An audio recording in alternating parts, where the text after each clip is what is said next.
ทางรถแลนวิ่งกันอยู่สร้างบ่สุยตายกูในอีหาเด็กปอดมึงอีแกปากกึกอีหาวิปัญญาสั่งสอนมึงออกอีตากอมาอีขวางบ้านอีขวางเมืองหั่นน่ะอีบุยปัญญาส่งเงินให้มึงแดกอีบุยปัญญาส่งยาให้มึงแดกอีหามึงตายถิ่มตายฟรีตายบ่มีสังกะสีมึงตายบ่มีลงไปเผาอีเหี้ยเอ้ย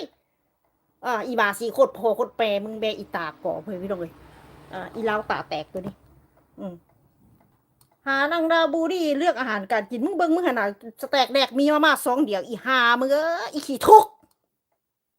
มึงว่าผู้ใดขี้ทุกขนาดหัวปอดมึงแห้งทุกอีหาปอบมึงรถคันนึงก็ขี่ก็ยังบ่มี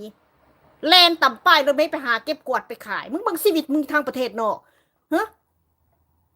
คันได้ผัวก็ได้ผัวได้เฒ่าได้แก่ได้ที่ว่าสีมึงบ่ได้นะน้ำบ่แตกนะอีหาปอบมึงก็เฉพาะมึงแต่งหน้าแต่งตาไปหาสีหาเลงได้เงินมากก็แล่นเข้าคาสิโนอีหามึงขอคอร์ดดินคาสิโนจะตามึงนะจะตามึงจะตาต่ำตาสูงน่ะนะมึงได้มามึงส่งให้บักฮาซับเปิดบักฮาขอทานบักสแต็กแดกฮามึงนี่เด้อบักฮานั่นมันหิวมันหอนอยู่นะขอคอร์ดส่งให้แม่มึงในสังกะสีมึงนะกับโรงหั่นน่ะอีหามึงเอ้ยอีสตาก่ออีสดัดอีซาดชั่ว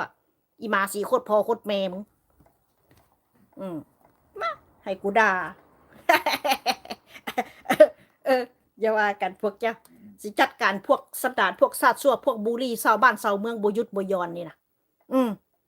ชีวิตตัวเองบ่มีสแต็กแดกหาชีวิตตัวเองบ่มีหยังดีขึ้นเขาบ่ป้อนหัวเขาเบิ่งส่องกูได้ดิ้นกันสิเป็นสิตายกันโลดตายพวกมึงไอ้อีหาตาก็อิสระอิซาดชั่ว